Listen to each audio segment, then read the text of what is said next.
Hello, Laziali all over the world. Welcome to another episode of Lazio Lounge. Lazio finally got a win against Udinese. Not probably the best performance from Lazio, but a much needed win for Inzaghi's team before the break. That's important. And before Alistair dies, we're going to talk about this match because unfortunately our friend is struggling today. I think watching Napoli-Roma didn't help. Too good football, right, Alistair? You enjoyed that match? Yeah, some parts of it. It was a decent result, I suppose. And watching Paulo Fonseca losing his mind afterwards was relatively enjoyable as well. But yeah, I'm not sure. It's been a weird weekend, I guess, for this Champions League race, because if anything, now Juventus have lost has made it even more complicated and unpredictable than it was before. But yeah, very, very important, like you say, Lazio to win, even if we can take a few issues with the performance. Yeah, unfortunately, I have to admit that in the second half, I was hoping that Roma would find an equalizer, because obviously a draw for Lazio would have been much better. And Alistair, as I said, very important win for Lazio, but probably the situation got even worse. I mean, without winning yesterday, I think the Champions League race for Lazio would have been over. But now we have Juventus that lost, Milan that won. Milan was one goal down against Fiorentina, struggled but find a way to win. Then Napoli beating Roma, again, was better draw. Atalanta keeping winning. There are a lot of teams fighting for, now I would say, 2 places for the Champions League. But I don't know, is it more complicated or better for Lazio now, the situation?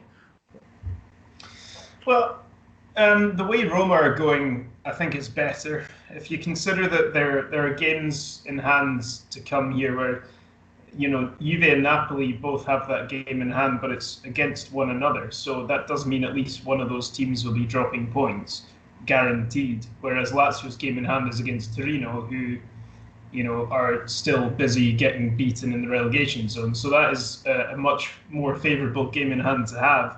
Obviously, we can't take anything for granted. But I think that if Lazio can get a win in that game, the position's pretty good. The one thing that does worry me is more, I feel like Roma are sliding downwards a little bit, and now that they've lost 2 games in a row, they've still got European matches unlike anyone else. But the problem is for me more Atalanta and Napoli. We're going to have to get past one of those 2 teams before the end of the season, which is now 10 matches away. And because those 2 teams seem to have hit form at this stage, and neither of them have European games either, that's going to be pretty tricky, I think. Yeah, I think Atalanta in particular is playing great football, winning easily, even with the rotation. We saw Gasperini rotating a lot the team in the past weeks or so and still getting comfortable wins. We were hoping, against Sampdoria or the other team, they could lose something. Instead, they're winning quite easily, Alistair. That's my biggest concern.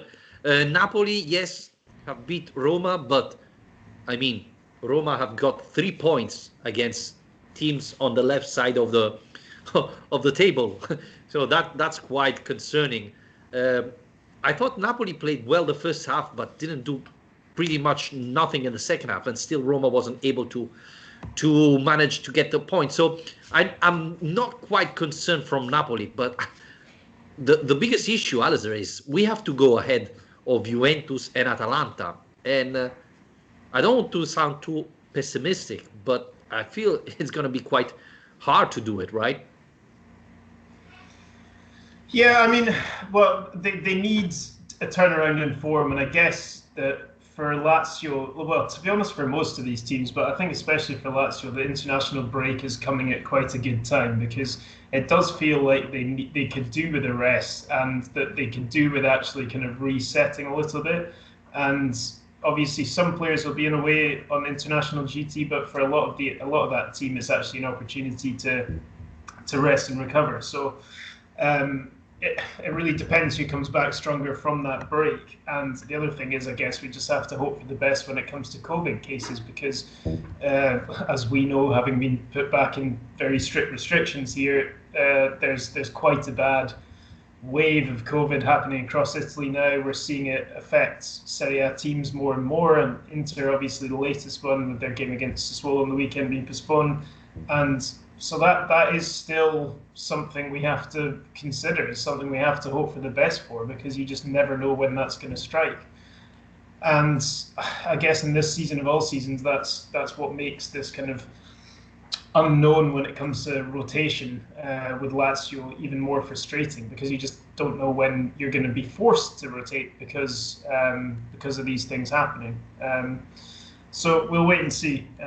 But yeah, I mean, I think that the win Lazio got yesterday was a better win than maybe they're getting credit for, because Udinese are in very good form going into this match. I don't think they conceded any goals at home for four or five games in a row. So they're not an easy team to face. So I think taking any win is a decent result. Talking about Udinese, Davide, on our Patreon page, remember guys, you can support our podcast on Patreon, patreon.com/Lazio Lounge, wrote us, we never get a comfortable win anymore. I like the look of some Udinese players for the Mercato though, especially De Paul. So, but we can't sign him with that haircut. That's a fair point, honestly. I mean, I've been watching all the match, the haircut of De Paul, and I wonder, have he lost a bet? Is he doing it because, I mean, something happened and he had to pay a bet he lost? But yeah, I thought he looked like an actor who's, when actors are like in the middle of filming and they have weird hair and stuff. I thought he might be like starring in some sort of medieval drama, and it was for his character or something like that. It's very strange. Definitely. But David is right. We struggle to get a comfortable win, right? Yeah, no, it's true. That was the thing that we were lamenting after the Crotone game for sure, because it felt like Lazio had the chance and were in a position to finally do it then. And again, we're left in this game hanging on. I think it's a bit too easy to kind of make that direct comparison, because I mean, I just got up Udinese's results while you were talking there, and looking at it just since the turn of the year, they've taken points off. They've drawn against Atalanta, Inter, and AC Milan. The only team that's actually beaten them since the 16th of January was Roma. So it's not an easy place to go. It's not an easy team to play. They know how to frustrate. They know how to defend, and that's why it was a big worry for me going into this, because that's something Lazio struggled against recently, is the teams who set up that way. So we can thank Adam Marusic for that, and Pereira at the other end as well for making a good save to keep Lazio ahead. And we have to say that De Paul, it's a very interesting player. I thought yesterday he made look both Leiva and Escalante when he came in awful, because they couldn't stop him. He was able to dribble past them and every time. I know Udinese is asking something around 35 million euros, but if I'm Lotito, even to give a sign to the fans, I try everything to sign him. I really think he would fit perfectly in Lazio midfield and would be a nice option. And at the same time, I think he could play in level position, but he could replace both Luis Alberto and Milinkovic Savic as well. So it would be a very, very interesting option. Hard to imagine, though, isn't it, that that's the player that Lazio would spend that much money on, given that there's already Milinkovic and Luis Alberto. And when they brought in a player like Pereira in the summer to kind of compete in that creative midfielder role, he's just not been playing any games. So, I mean, although I like the idea and I like the player a lot, I just can't imagine it ever happening unless, say, Milinkovic Savic was sold. But even that seems unlikely in the current climate, given the financial constraints at most of the big clubs across Europe. Talking about Pereira, Philip Pezzano wrote us on Twitter, would you want Lazio to keep Pereira next season? I really loved how he played yesterday. I thought he entered, with the right focus. He defended well. When he had the chance, the ball on his feet, he tried to create chances, etc. I really love him, and even though he hardly play, I think he has proven to be a quality player who could be very useful for Lazio. So yes, I would keep him. For that price? No, well, we know we did a podcast at the beginning of the season, right? And our Manchester correspondent, let's call it like that, said that he's not going back to United. So if even Lazio offers something less, like probably 15 million, 12 million, something like that, I think they would find an agreement to sell him. I think there's all sorts of things to consider with that. Mostly whether, first of all, Inzaghi would want him. Secondly, whether the club would be willing to pay the money that United would still ask for a decent fee for him. And thirdly, whether Pereira himself would want to stay, given the season he's had. He came to Lazio thinking that he would get more opportunities than he did at United. Somehow he's ended up getting less opportunities at Lazio than he did at United.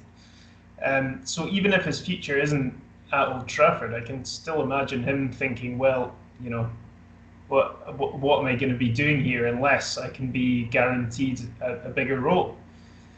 So although I like the player, I just can't really see it happening just because of the season that he's had.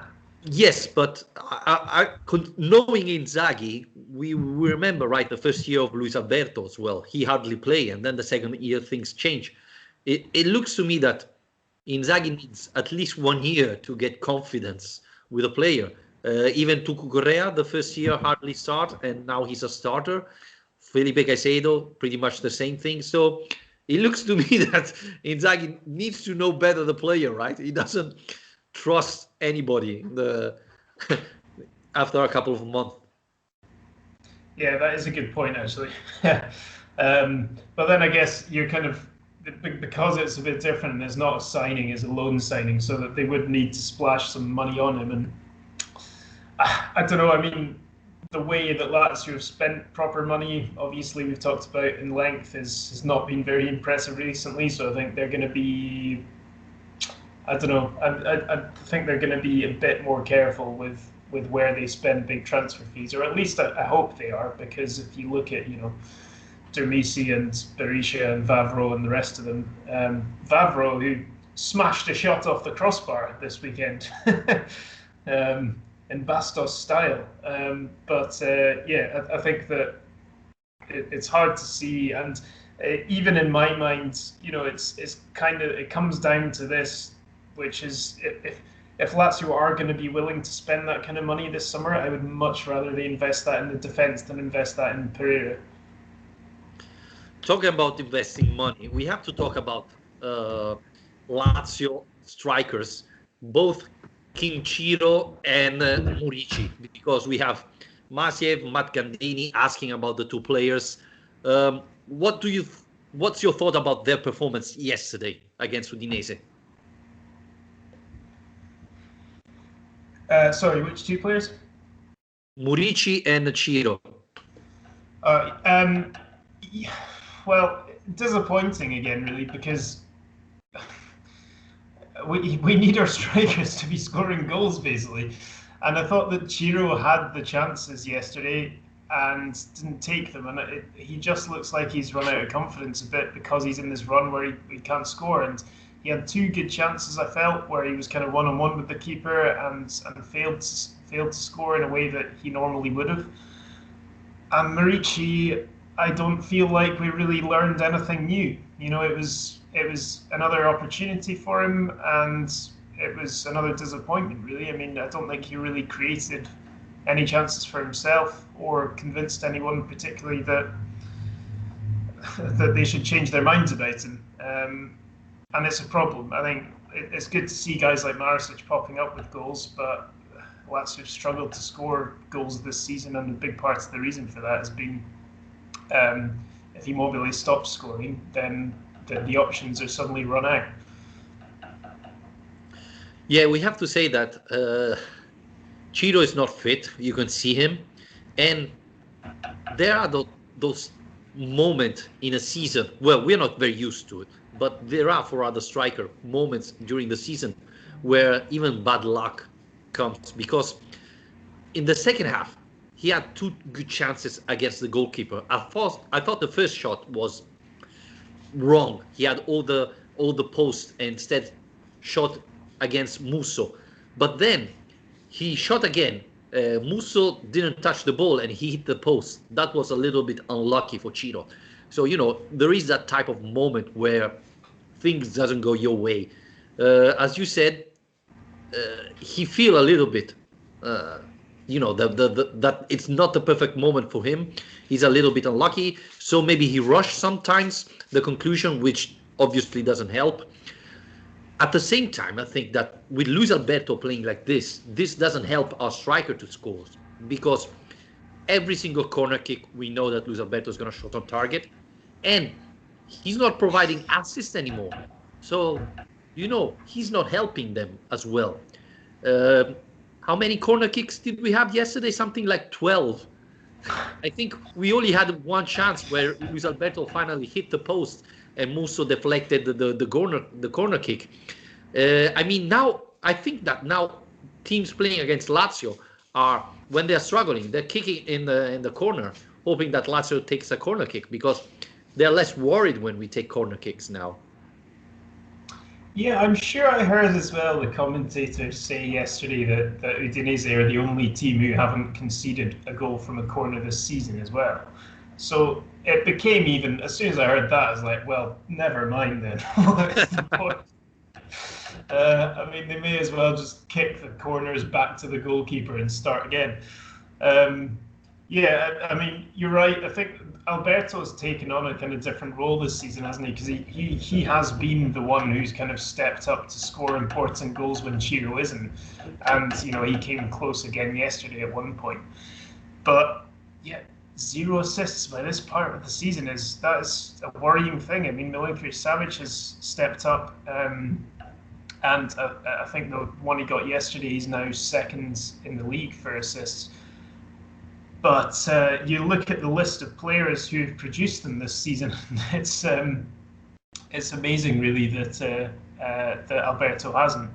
And sometimes he's been unlucky because he's played very good passes or very good balls, and the players he's got them to haven't finished off the chances. So you do need a bit of luck too. But I think by game 27 of the season, it's not just bad luck that you've not had any. So there is that.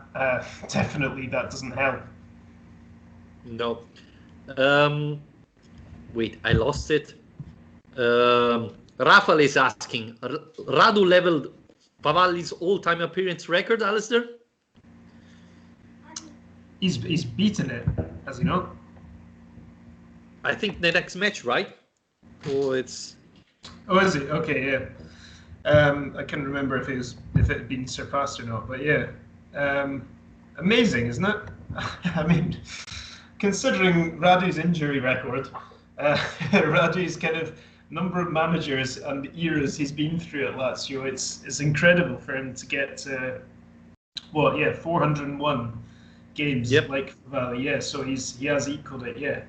And yeah, so he said after the game that he never expected to get to that stage, and I don't think many of us would have expected him to get to that stage when he first arrived from Romania, whenever it was 13 or so years ago. So incredible that he's got there, and also incredible that he's got there and he's still such an important part of the team.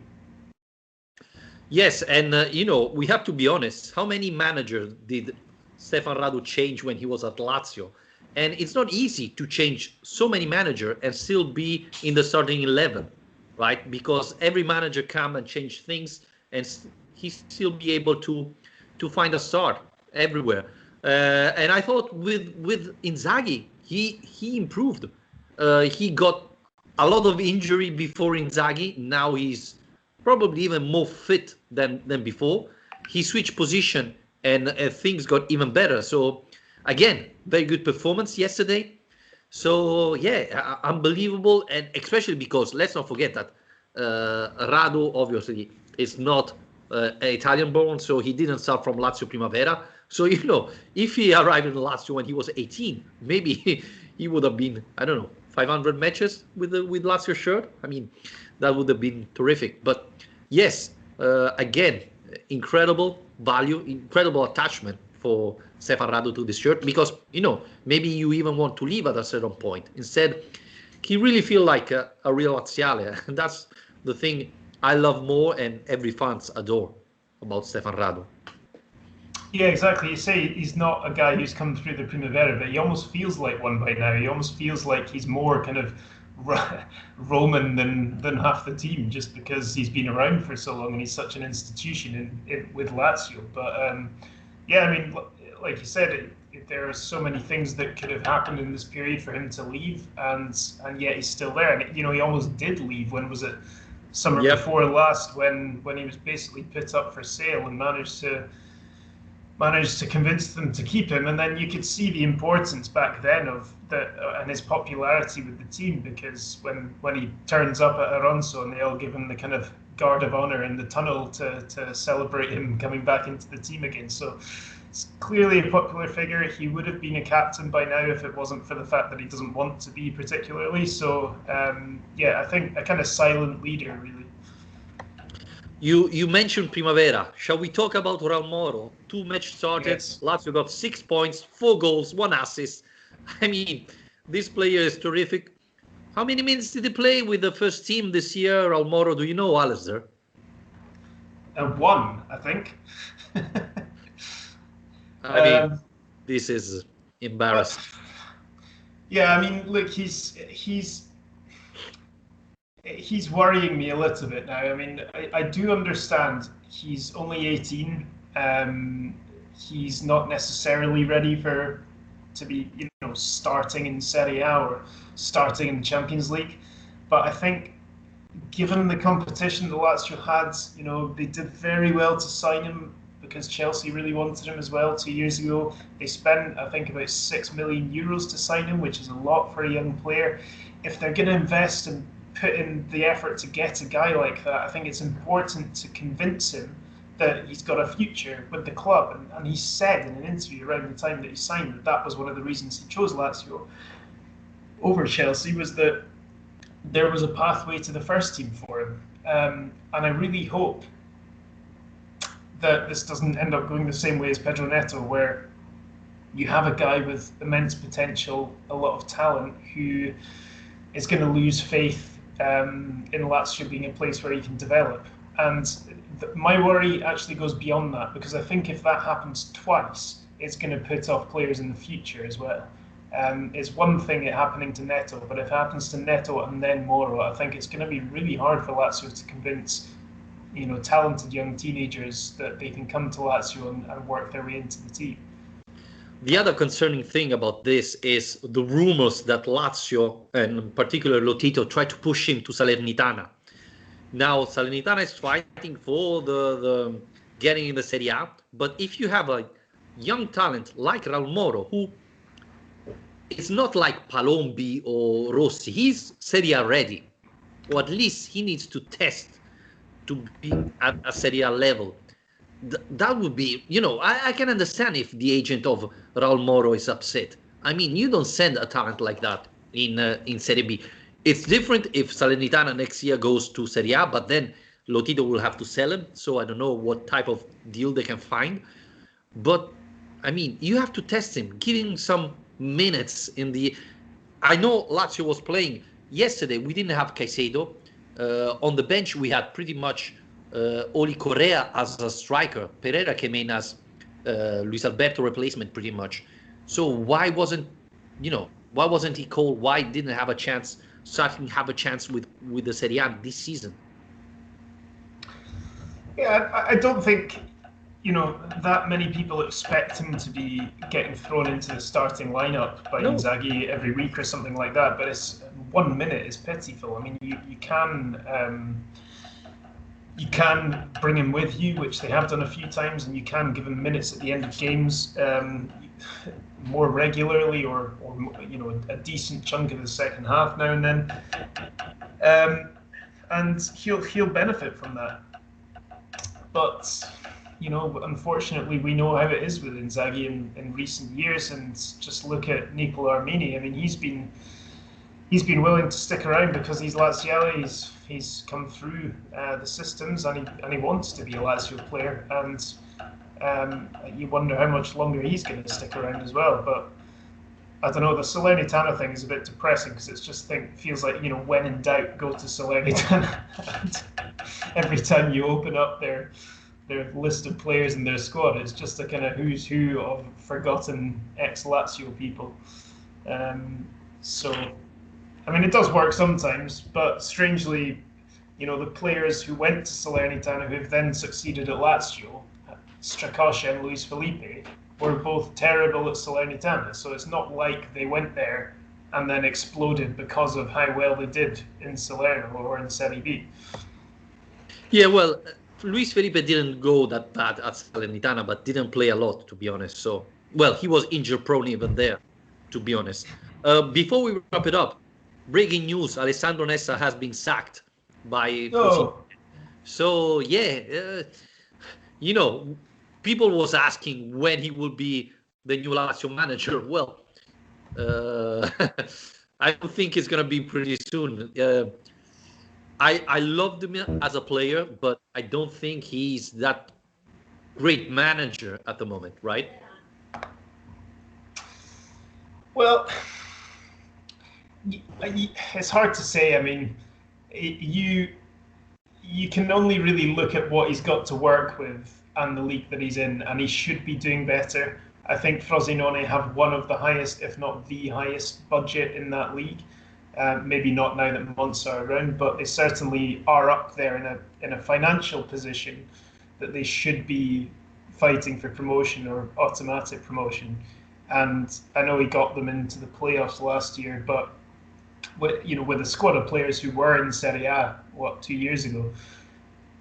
But yeah, it's not been brilliant for him. I think he struggled to get much consistency out of that team, and yeah, it's not really gone the way that he planned, I guess, because it looked like after he came over and got the Perugia job and then Frosinone, he was kind of going to work his way up to Serie A with them and then get a Serie A job and, heading upwards all the time. But now, maybe not so much. That's a shame. Yeah. Well, we're going to see what happens next for Alessandro Nessa, a loved captain, who celebrated his birthday last week. So, he didn't have a nice birthday present, right? But anyway, we're going to follow him as all our Lazio, former Lazio players. I would love Sergio Conceição as our next manager, to be honest. But I think we have plenty of time to talk about the future. Anyway, Inzaghi still didn't sign the contract. I'm getting a little bit more concerned as time goes by without him signing. Alistair, goodbye and take care. Please recover. You look like, Musacchio after the free kick of in the last minute of Udinese Lazio. You look. Come on. That's the harshest thing you've ever said to me, I think. Well, you look terrible. I hope you're gonna recover before the Serie A comes back. And guys, as always, thanks for your support. Thanks for listening us. Remember, you can find us on iTunes, Spreaker, Spotify, wherever you listen to our podcast. Please, if you can, rate and review the podcast. This will help us massively. And if you want to support the channel on Patreon, patreon.com/Lazio Lounge. Membership starts $2 a month. And, you can even help Alistair recover with your donation. So remember that. Thank you again. Bye, Alistair. Cheers.